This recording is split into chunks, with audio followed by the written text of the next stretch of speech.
Hello and welcome back to the Coming of Cage podcast, your Nicolas Cage movie review podcast. I'm one of your hosts, Derek, and your other host, Ryan, is right over here. I am, and we are reviewing for episode 80 tonight, Woo. Snake Eyes, by Brian De Palma, directed by Brian De Palma, who Yeah. is somewhat well known for Mission Impossible and a flurry of other movies. About a ton of other movies. Carrie, Scarface. So Yeah, there's some really kind of the untouchables, some big heavy hitters in his career. Big director. for sure. And of course, the movie has stars Nicolas Cage, but also has Gary Sinise, John Hurd, Carla Gugino, Kevin Dunn, Luis Guzman. Yeah. There's a whole lot of people in this movie. Yeah, I didn't know Guzman was in this. That was a pleasant surprise. I like him. He's not a very big role, but he is in this. Yeah. Yeah. And Nick actually won the Blockbuster Entertainment Award for favorite actor in a suspense film.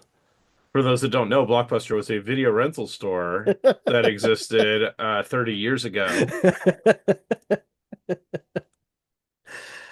There's one left.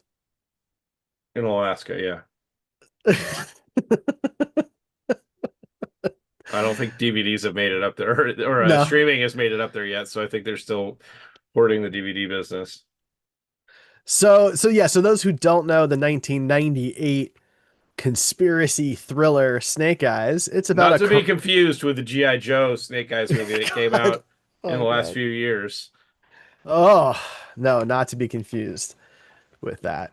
This movie is about, quote, a corrupt Atlantic police officer, Rick Santoro, and Navy Commander Kevin Dunn join forces to investigate both the assassination of Secretary of Defense Charles Kirkland and the disappearance of a beautiful stranger.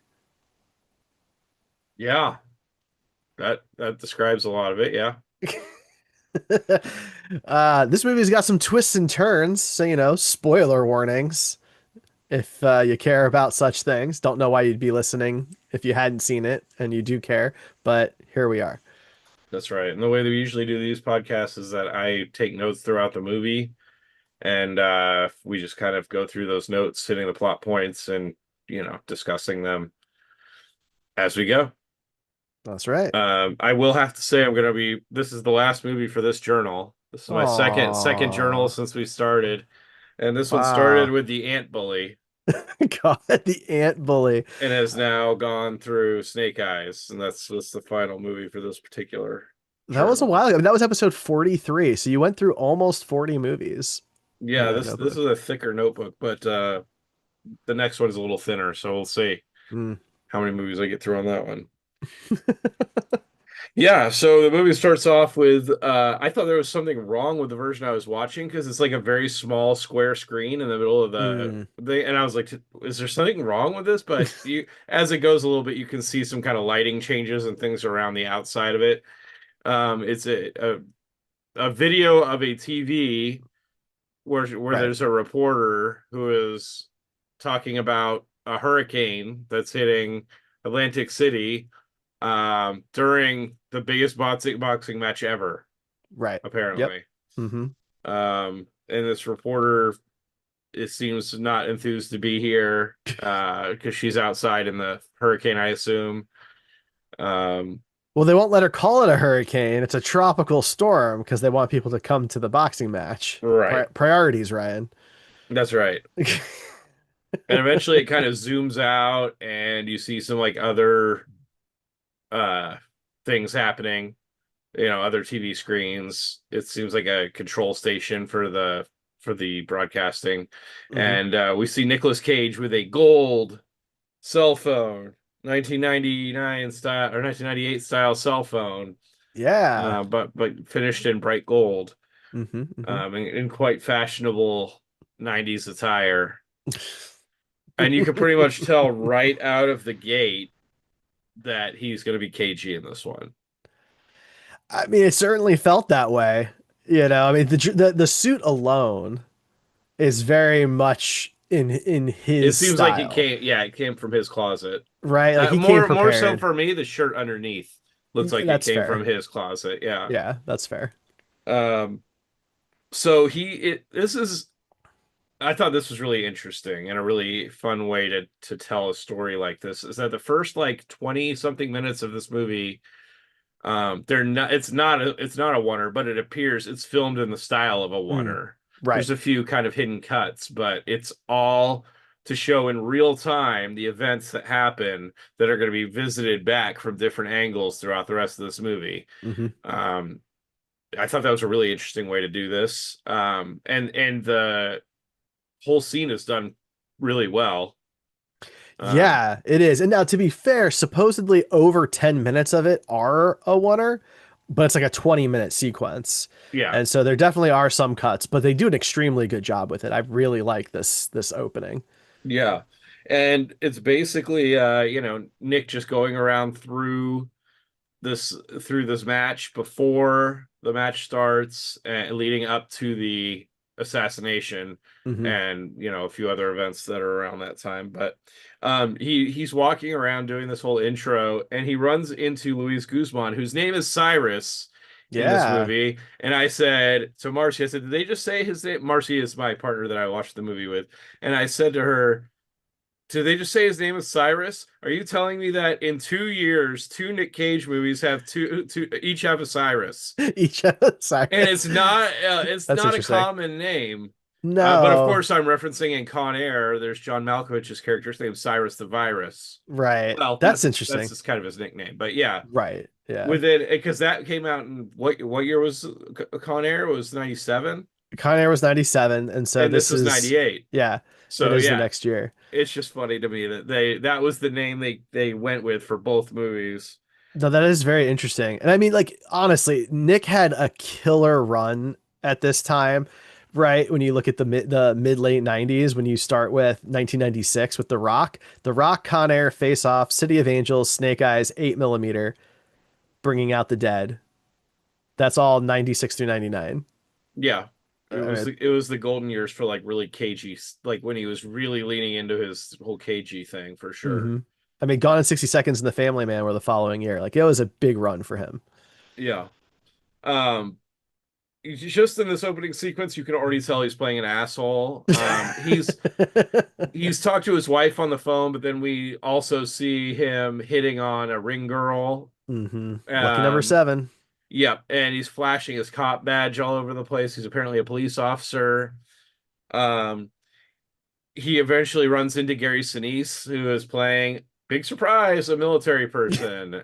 He And does it well. yeah, um, so yeah, they're buddies, and Gary Sinise is there to protect the Secretary of Defense, I think it is, Yes. um, who's attending a boxing match for some reason. I mean, and also is like in danger of being assassinated for some reason. I don't know that the Secretary of Defense is somebody who I think about that's like constantly under the threat of being assassinated. But I guess Yeah. maybe they do reference that it's like there's been a weapons test, and I guess that's what makes him the target of being assassinated. I don't know. It's very unclear as to why he's being attacked for or targeted for this. I guess the way they're framing it, right, is that there's been lots of talks in Congress about, military spending and, whether or not to expand it and things like that. And so there's discussions about it. But I don't know, maybe a person like that has that type of security normally, and I just don't know it. Maybe. They talk about like what they're gonna do when they are done with this job, and like they're gonna talk about going to the beach. And I think Gary Sinise tells Nick Cage that he thinks his character would be underneath the pier with a cute piece of jailbait, or maybe this was when they were kids, Well, they were referencing, so when they were yeah, the idea younger. here, right, is they're painting the picture that Nick Cage's character Santoro is like kind of the screw up guy. He's not, we saw him with Guzman, like He's he's on the clearly a dirty take, cop, right? He's on the take. And whereas Gary Sinise's Commander Dunn, this is like a decorated naval commander, right? right? So he's the buttoned up, Boy Scout type character. They're very hard, kind of heavily hitting on those two personalities. Yeah. Um, and so while throughout this whole thing, there's like you see like there's close-up shots of just what at the time appear to be some random people in the crowd. And there's so many like they got the most shady looking people for this movie because I would instantly be suspicious of everybody in which is probably by design for the movie. But it's like this fight has every shady looking person in the world attending it. They were like, we only allow shady looking characters to buy tickets for this fight. Well, it is Atlantic City after all. That's true. Oh, Um, no so offense, AC. yeah, our no listeners in Atlantic City are going to be really disappointed in you. I wonder if White House Subs is still there. Um, so then the assassination happens. So right before the assassination, we see Gary Sinise sees a woman in a red dress, very Matrixy, which came out the next year, I think. But um, he sees a woman in a red dress with red hair sitting across, like down on the level base level of the fight where all these important people are sitting. Ringside And seats, yeah. Gary is supposed to be protecting, like he's in charge. And he's Yeah, the it's one his that operation. He's literally sitting in front of the yeah. Secretary of And Defense. he was the one that invited local PD, meaning Nick Cage's character, to be there. Hmm. And so he sees this woman and he decides he needs to go talk to her. She looks at him and needs to go talk to her. And so as soon as he leaves, another woman comes over like all and the women in this movie are used for primarily one purpose, and that is to have breasts in the movie, as far as I can tell. Fair enough. Yeah. I hate to say that, but just like there's so much focus on that specific thing. Yeah, it's certainly for the redhead whose name I don't even remember. I think it's a Anthea, I think is who it is, but I can't be sure. At least like Carla's character, Julia gets more story as the movie Yeah, goes on, right? But the redhead, I mean, not really. no. But he goes and asks for her ticket, and she pretends to dig through her purse, and he gets distracted with something else, and she like books it, and he chases her. Hmm. And so yeah, then this other woman comes over and starts talking to the Secretary of Defense, And Nick's and sitting right next right to next to them. it. Yeah, Yeah. and he makes a comment about how like he'll only last 10 seconds or something like in bed. It was the implication. Just being a general creep towards her. Oh yeah. He's definitely an ass. Yeah. And there's a manila envelope that's supposed to be like I don't at this point I don't think you know if it's being handed to or from or there's a envelope involved. No, I mean they're setting things up in the beginning, like this woman in white, who's Carla's character Julia, is like threatening the Secretary of Defense, like the things Yeah. that we can hear, like "oh, you'll be sorry" and like things like that. And so they're setting her up to kind of be this threatening character. And Nick is like sort of listening, but he's trying to watch the fight And because he's got a lot of money on it and a he's lot. trying to hit on her. Right, he's a But busy guy. yeah. But then the assassination happens, and of course she's right next to it, so she gets splattered with blood, and Hmm. Nick gets hit with blood, and so everybody starts clearing out. Gary Sinise's character shoots the terrorist The or whatever you shooter. want to call it, the shooter, and he looks like a hero. But um, yeah, so everybody starts clearing out. Um, Nick goes up and starts talking to Gary Sinise's character, and he seems to be worried that it was his operation, and the Secretary of Defense got assassinated. Well, we don't know if he's not dead at this point. They Right. take him away. He got shot, um, and he's worried that he's gonna be at fault for this. And Nick Cage is like, "No, you're not gonna be at fault. We're gonna write the story for this." And so yeah, they're kind of playing it like he's gonna be the hero, and they're Hmm. not really ever gonna tell anybody what actually happened. But while this conversation is happening, he lights up a cigarette, which is on our bingo card. Yay. So boom. And then it goes to the one shot kind of stops at this point, and the camera goes to the woman in the white dress, and she is running around panicking because she's covered in blood, and the like security and police or whoever is there Hmm. is stopping people and making saying they can't leave. And They're trying so to keep everyone in the arena. It's like 14,000 people, I think they say. yeah, and so but none of the press is allowed in there. But everybody else, they're just trying to keep them in the arena, not in like the main event area where the shooting happened. Right. Yeah. But The concourse or but the whatever. woman in the white dress no longer is the woman in the white dress at this point because she steals something very inconspicuously. I mean, it's the most obvious theft you've ever seen in your life. Well, they're all And distracted, they're so. all distracted. And she runs to the bathroom and starts she got shot too at this point. I guess it's Mhm. important to say, although that never really comes up again in the movie. Yes, it does. Um, I mean, he asked her if her arm is okay. Well, no, it comes up later that, and this is jumping ahead, but that the two shots, it was meant to Oh, one was kill for her, her. Yeah, yeah, but yeah. he missed. It was supposed to kill her, and That's it true. got her in the arm. So, So yeah, she spends the time in the bathroom wrapping up her arm wound instead of like cleaning up all the blood that's all over her. So because like this is not a locked bathroom or anything, anybody could walk in, and she is just covered in blood. And of I course, did kind of have a problem with her being alone in this bathroom when 14,000 people are being corralled, like right in the hallway that nobody else is in there. well, all these people are in this building, but seemingly it's very easy to get around because everything's empty. Yeah. Yeah. That bothered me.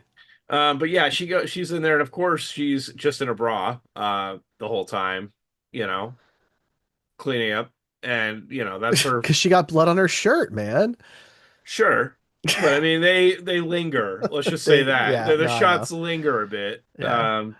So yeah, she cleans herself up, and then she changes into this thing she stole, which is apparently a perfect fitting jacket that is tailored for her specifically.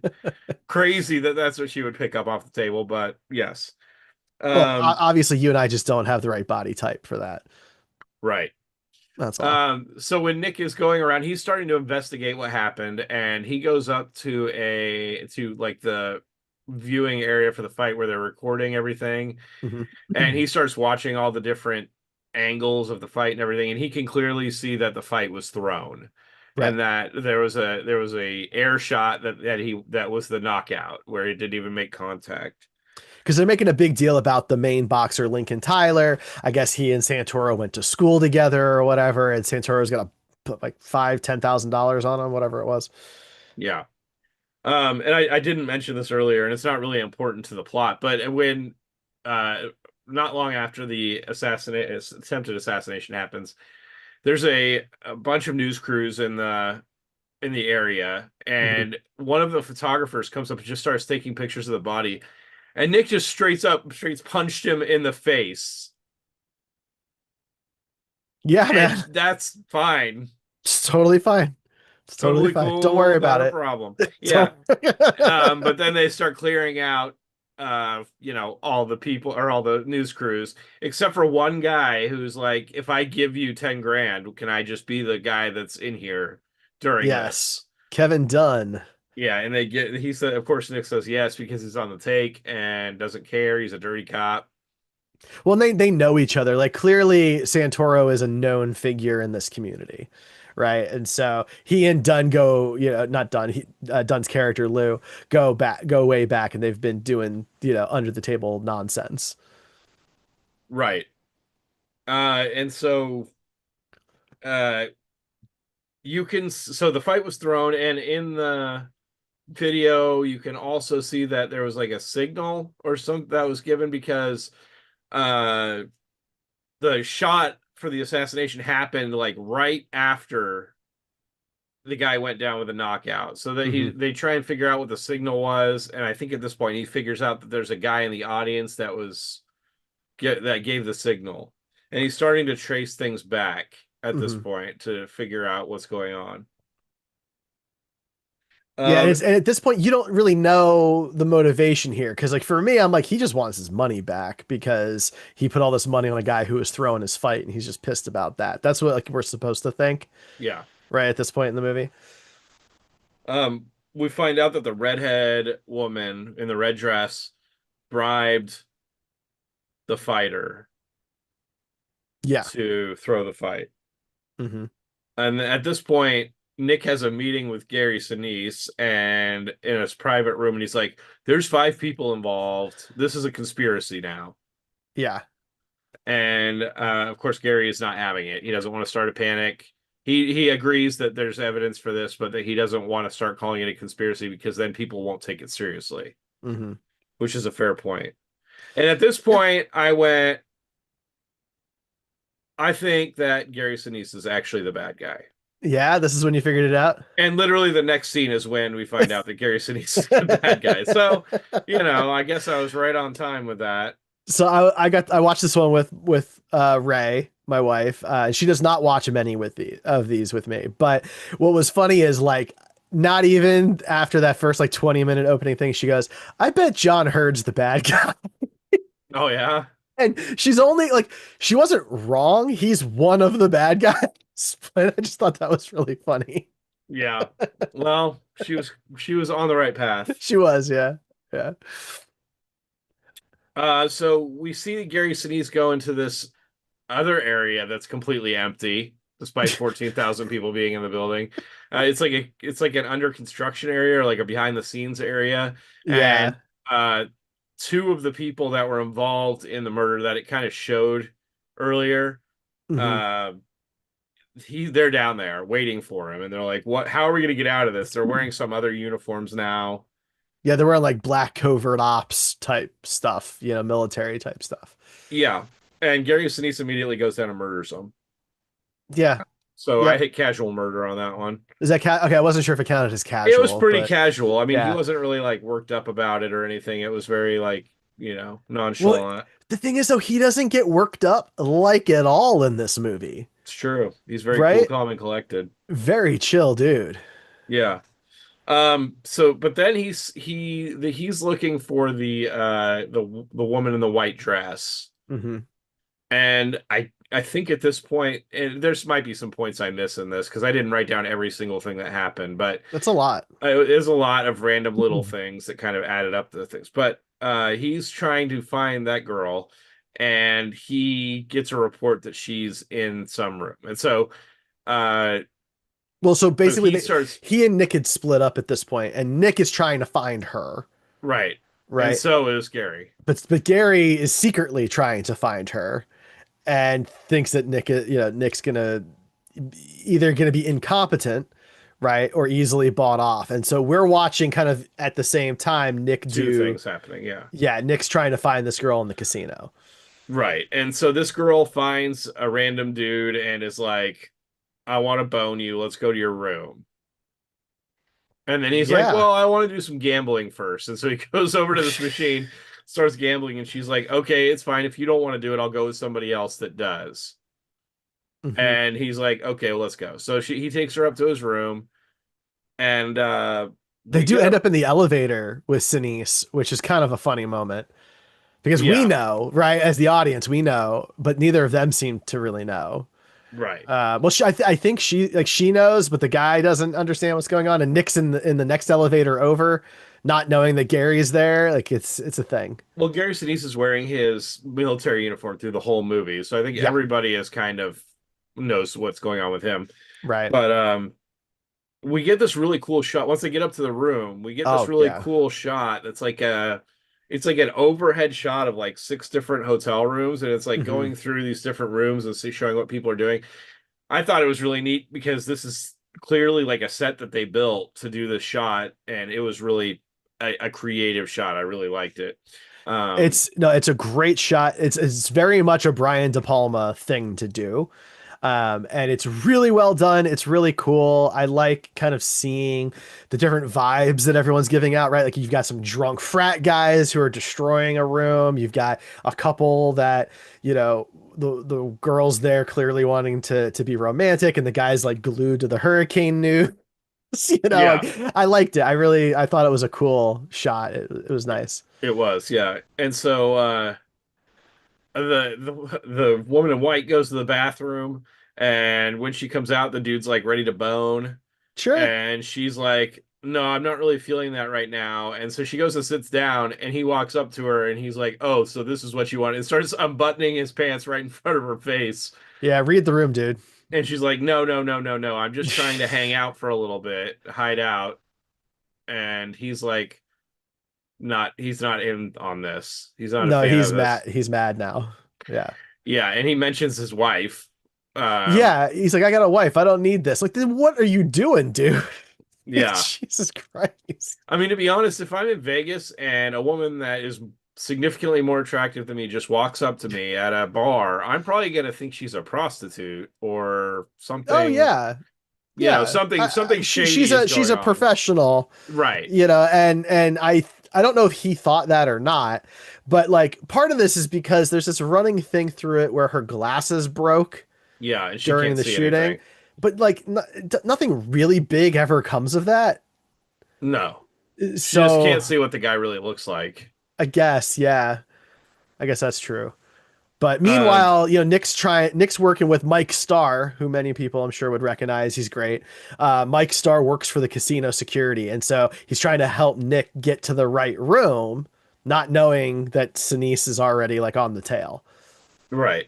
And so he goes and knocks on the door, and I think if I remember right, he gets just let it. Like he forces his way in when they open the door, Hmm. and then the guy they lock him out.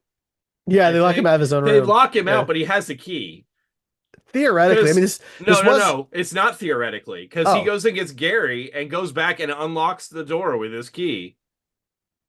oh, well, okay, maybe he was just like worried because Nick had a gun, Yeah, and so right? he's like wandering the halls, pissed off and like yelling, and Gary's like, "What's going on?" And the guy's like, "This guy just came in my room, and this girl won't fuck me." And it's like, and so he goes, "Show me." And so the guy just walks in and unlocks his room, Yeah, you're right. You're and right. they're not in there anymore. And so Yeah, where the hell did they go? they went down a staircase, which apparently Gary Sinise, it's the perfect hiding spot because Gary Sinise's highly decorated combat veteran, experience did not tell him to go look on the staircase, where they have a very long conversation.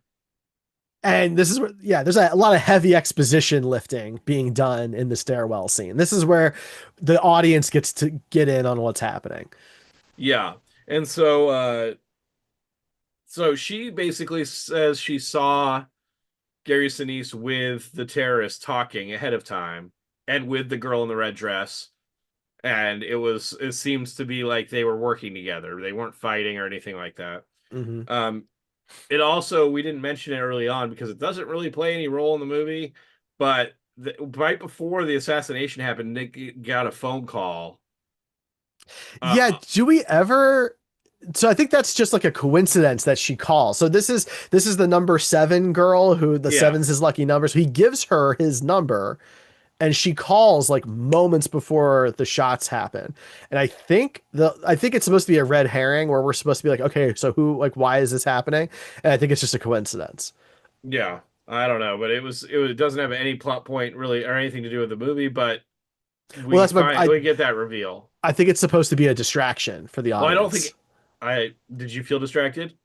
I mean, for a good while, I was like, well, who really made that phone call? Was it really her, or was it somebody like trying to distract him? Like, I was trying to like figure this out. I There you got a go. little Okay, well, I guess convoluted, you know? it worked then. I didn't Yeah, really feel it worked for distracted at me. all, It but worked for me.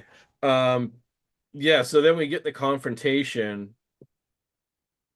Well, I have confrontation as my next note. I'm gonna be honest, I don't know if this is where we got the confrontation between Gary Sinise and Nick Cage, or if it was No, like a confrontation between the girl in white and Nick, because I think it has to be that because this is a heavy scene. Like Nick has to come to terms with his Boy Scout best friend is the enemy. And while Nick is like he's a dirty cop who's on the take and stuff, like this is a bridge too far. And it kind of shatters his perspective on things. And he has to really work through that. And this is where he goes from like, yeah, he's an asshole, but there's a bigger asshole in the movie. right. I think that actually this was the conversation with Gary Sinise. And That's later though. it's not that much later. There's a couple things that happen between there, but Okay, well then let us know what those are because I well, they have the scene that I'm talking about where Nick has to come to terms with this and come to the realization that it's true. She's telling the truth. She's there because she knows that these missile tests have been faked, right? They've been faking these missile tests to make these missiles perfect. And she has the data that shows they don't work. And she's trying to show the Secretary of Defense that this system does not work. Um, It's And basically the exposition for the whole yes, assassination. Yeah. yeah, and Nick has to kind of believe her. And then after that, he locks her in this weird room that's like kind of on the way outside. It's like Also uninhabited, also, you yeah, know. also totally nobody's there for some reason, not even a security guard. It's a way in and there's nobody there at all. And he locks her in this space. And then he goes up and he finds that in the arena is this like remote controlled blimp, Yeah. right? That had a camera that nobody knew about because it was delivered the day before. And he's looking through this footage, and it, of course, has the absolute perfect shot of all the bad guys bad guying. And Right. As they do. as they do. And of course, while we're watching Nick have this realization and seeing this in real time, we see a couple of feet up in the corner, up in the stairs. And you're like, that's got to be Gary. And it is. Yeah. And there's your confrontation. Yeah. And he's teary-eyed the whole time. Yeah, he's My messed up. my next note is responsible for 26 deaths. I don't remember what that was in reference to. Yeah, so I forget the name of the ship, but this is all about the. But Commander Dunn Oh was yeah, on yeah, yeah. some naval vessel that got sunk during the Gulf War, and in that, at one point he had to seal off a section of the ship to stop it from sinking or stop it from sinking as fast or whatever, and he had to essentially seal off 26 crew members in this part of the ship, and he said he could hear them drowning. Now that I don't know how true that is. I imagine boats are very loud and it's sinking, and I don't know how well you can hear people through those solid metal doors and corridors, but it's for, yeah, it's very dramatic. And so this is part of his motivation, that he will do whatever it takes, anything he can to push through what he needs to do. And if they just give it more time, the missiles will work and it will save people. They don't work right now, but they Right. will. And so he tries to bribe Nick. He starts off at like 100 grand and he gets all the way up to 1 million without Nick even saying anything. So Very quickly. yeah, he really is just like debating against himself. Like he's really just, Take my money. yeah, just throwing money away. But Nick won't take it. And they're trying to find the girl. Right. And so they're Because we beating now Nick. the Secretary of Defense did die Yeah. at the And hospital yeah. And so they proceed to give Nick a beating with to the try, boxer. yes, the Yeah. boxer, to try and find out where the girl is. And way earlier in this movie, like in that first 28-minute sequence or whatever it is, there's a scene where Gary is asking one of his bodyguards, or one of the bodyguards for the thing, about a tracker. And the guy like lifts up his collar and point, and you're like, okay, so they have TV cameras and everything else, and this guy's going to show exactly where his tracker is. And you're also like, yeah, I wonder if this is ever going to come back during this Never. movie. No. Well, Nope. here it is. They just slap it on his back. It's like not even hidden. It's just in the middle of his jacket. Well, he's been so beat up, like he's more or less passed out. He's got broken ribs. His face Yeah. is all jacked up. So, I mean, I don't think he was gonna find it. No, it's just like you would think they would just be a little more inconspicuous about it, but no, they put the tracker on Nick to that, and he of course leads them to the girl. Gary's like And following him for like 10 minutes, and Nick can barely stand. right. And so they follow him to the girl, and around that time, a police van crashes through the wall. Yeah, so it's happening at the same time. Now this is actually some behind the scenes stuff. So there is a sequence at the end of the movie that was shot that didn't make it into the final cut. It didn't finish post-production, where the hurricane breaks into the arena and the casino. And there was supposed to be flooding and like a whole big thing. Like it cost a lot of money to shoot it. I don't understand why it wasn't finished, but they pulled with ILM, did a bunch of this stuff. And so we cut to outside where the hurricane is happening, and we keep seeing shots of this like globe, this giant ball that's like on the ground moving. And the same news reporter, she's stuck outside again. She keeps, pulling the short straw or whatever. And all of this is happening while this police van is coming and it has to swerve or whatever, and it crashes through this door right as Nick and Gary are like coming up to this door, right? So there's multiple shots of like Nick walking up to it, and there's like a flash of lightning, and you can see Gary's shadow. Yeah. It's like it's that part's a little funny. And you know, somehow this van doesn't, hit the girl or whatever, and there we are. Because the room is actually pretty sizable. Yeah, yeah. There's plenty of room for a van to wreck through without hitting anybody. I was confused for a minute here because right before this happens, we cut to more of Gary's guys who are like working in this like closed off area that nobody else can come to, and he tells them to go to where they're going to be. Yeah. Right. And these guys get in like a truck or a van or whatever and go. So I was a little confused because at first I thought that was those guys Mm. and they weren't really police. And it took longer than it probably should have for me to accept that they were actually police. Well, I mean, the suicide by cop kind of gives it, you know, gives that away. Well, right. Obviously, by then it's clear. But I think I thought that longer than I was supposed to. Fair enough. I don't know. Yeah, so our boy, not Nick, but Gary. Gary, uh, decides he's done, and so he's just gonna let the cops take him out. So Okay, so that's a question that I have. Did he shoot himself in the shoulder or did they shoot him in the shoulder? they shot him. Because it's a really weird sequence, It is, but I think it's implied that it was like a suicide by cop situation. but he's alive. Is he?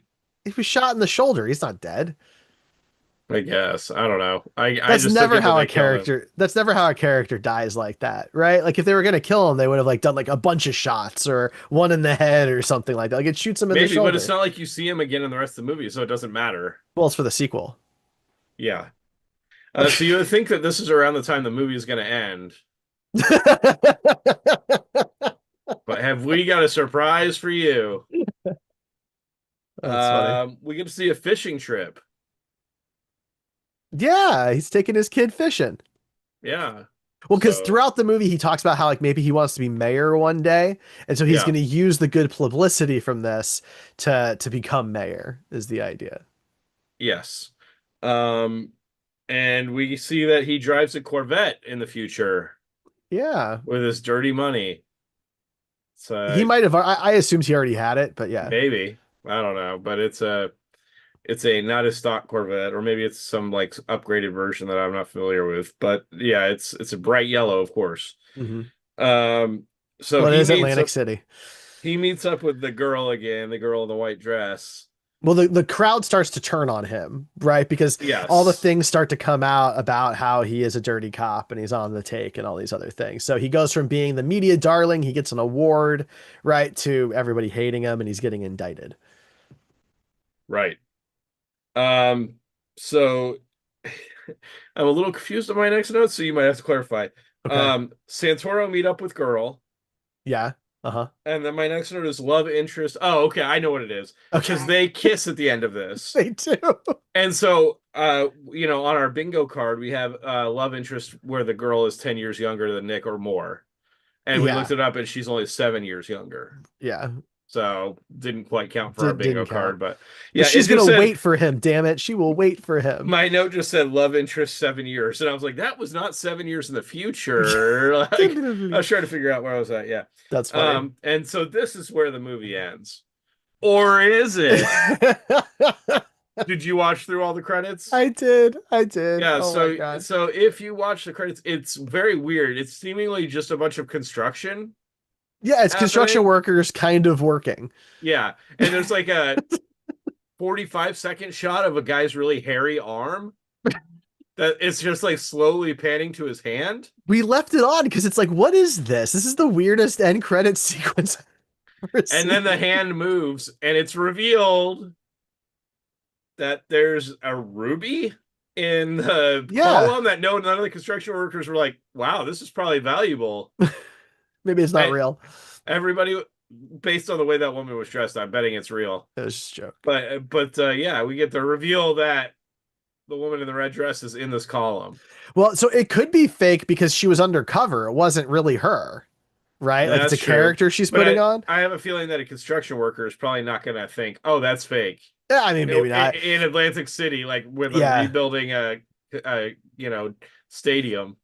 Yeah. So basically, the idea is we saw these bodies being like lowered down into something, but we didn't know what. Now we know. Yes, and for some reason, most of that was just a hairy arm. I'm assuming that they realized that the credits were longer than they thought, and so they were like, "We're just gonna linger on this guy's arm for about a minute Well, that's before the we show the thing. jewel." For a long time, I'm like, did they just forget to turn the camera off? I thought something similar. Yeah, it was a little ridiculous. But yeah, that's Snake Eyes. That's Snake Eyes, man. Yeah. That's the movie. So usually Um, after we watch these things, we look at some reviews online and kind of, because we rate them, we rate we these do. movies, and so we want to make sure that there's not something we're missing. And sometimes there's hardcore fans of these movies that will give us a little bit of a different viewpoint, and sometimes there's major haters of these movies that will give us a different viewpoint. So I will say this movie was not on the extreme end at all on either side because there's out of all the reviews, there's not that many on ones and not that many tens, 10 stars. So not a lot to choose from here. But do you want to Hmm. start with the 1 stars or the 10 stars on this one? Let's start with the 1 stars. I'm curious. Okay. Susie wrote this review on IMDb in 1998. What a letdown. Actually, it's entitled Pants. Pants. What a Okay. letdown. After half an hour, I was looking at my watch and wondering how long my popcorn would last. The ending was especially pants. Even the opening scene looked a bit cliched. Goodfellas did it better and with no cuts. Okay. We have that's the not even the oldest one on here. The oldest one is from CZN Todd, September 8th, 1998. So these people saw it in the theaters and were reporting on it right then. Uh, the title is A Pain, Unwatchable Mess. This wasn't a movie. It was more like a 2 hour, ooh, look what I can do with the camera exercise by De Palma. That 17-minute long opening shot wasn't amazing. It was annoying. All I could think after a while was just make a cut, damn it. I must also add that Cage and Sinise were absolutely terrible in this movie, but look at the material they were given, I guess. Overall, this is the worst movie I have seen this year, and that includes Phantoms. Wow. That's harsh. Yeah. There was one from 1999 from T. Mayer. Not me. No, do you have someone in your family with the first name starts with T? No, actually.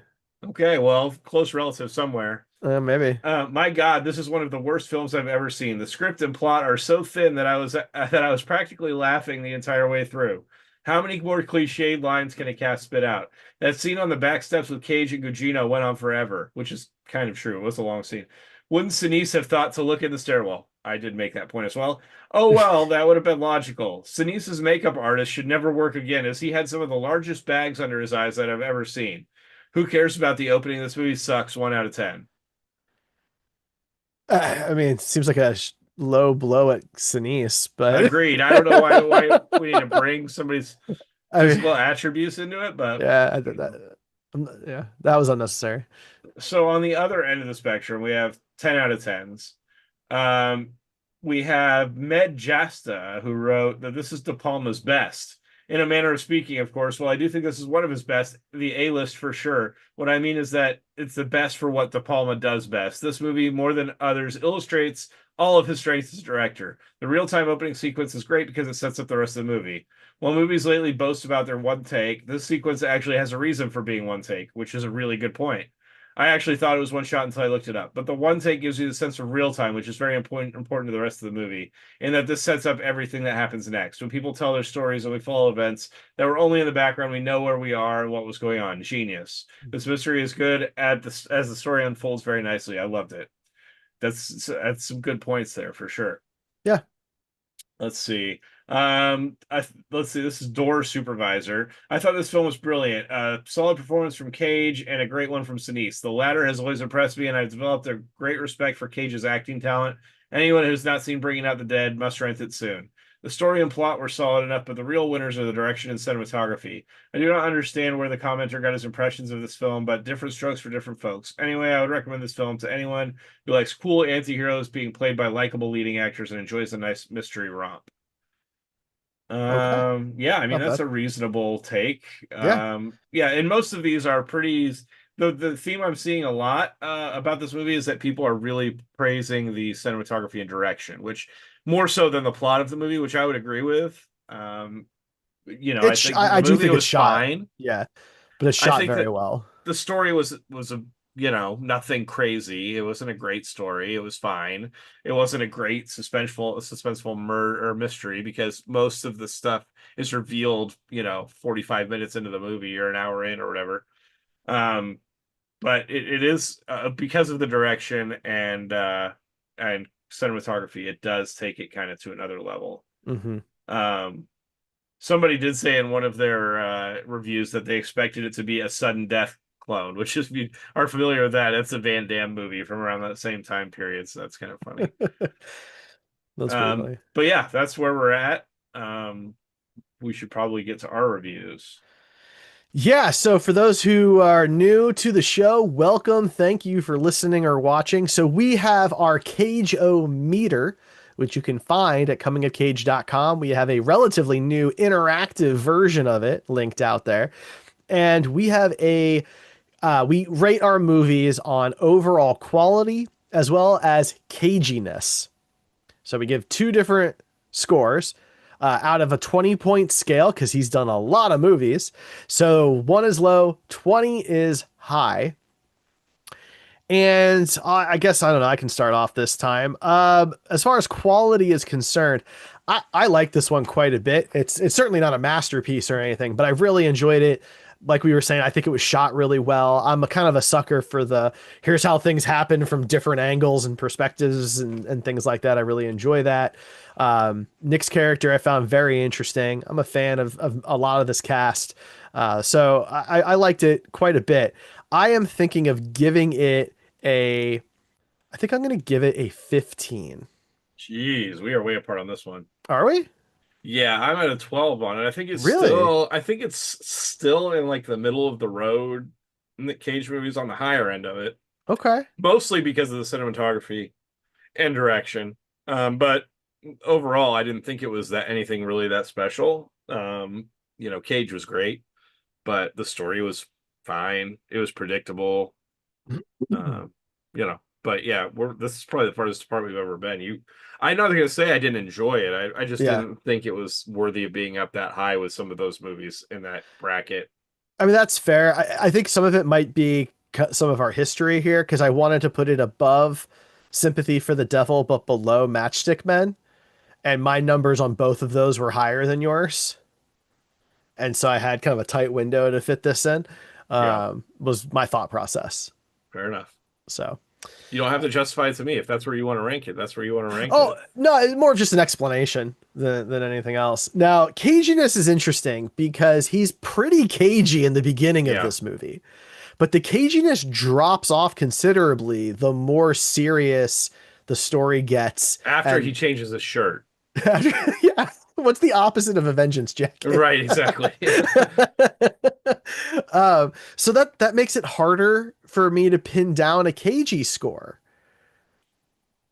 I'm vamping here a bit because I am having a hard time making the decision, and I'm thinking like I don't know. I'm like maybe a 10. Yeah, I was thinking 11, so we're pretty close Okay. on that one. Okay, cool. Like if I went back, maybe I could time it and see like when he stops being cagey and how far along we are in the movie or Yeah, something.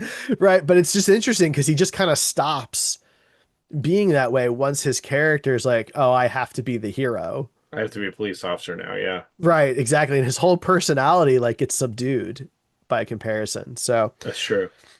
all right, so there you go. A 13 and a half on quality and a 10 and a half on caginess is what we end up with. All right, so for those of you just joining us, if you don't know, what we do here is we spin our Wheel O Cage to pick which Nicolas Cage movie we watch each episode. It picks for us. And once we have watched a movie, we have to remove it from the wheel and replace it with something else. So Snake Eyes is coming off the wheel. Ooh, and joining the wheel is the animated film G-Force. G-Force, where what does he play? Like a hamster or A something? I don't know. guinea pig, I Guinea think. pig? Okay. Guinea pig. So Or a gerbil, maybe something like that. Some sort of rodentia type character. the hamster guinea pig gerbil movie joins the Wheel O Cage, which has a lot of heavy hitters on it right now.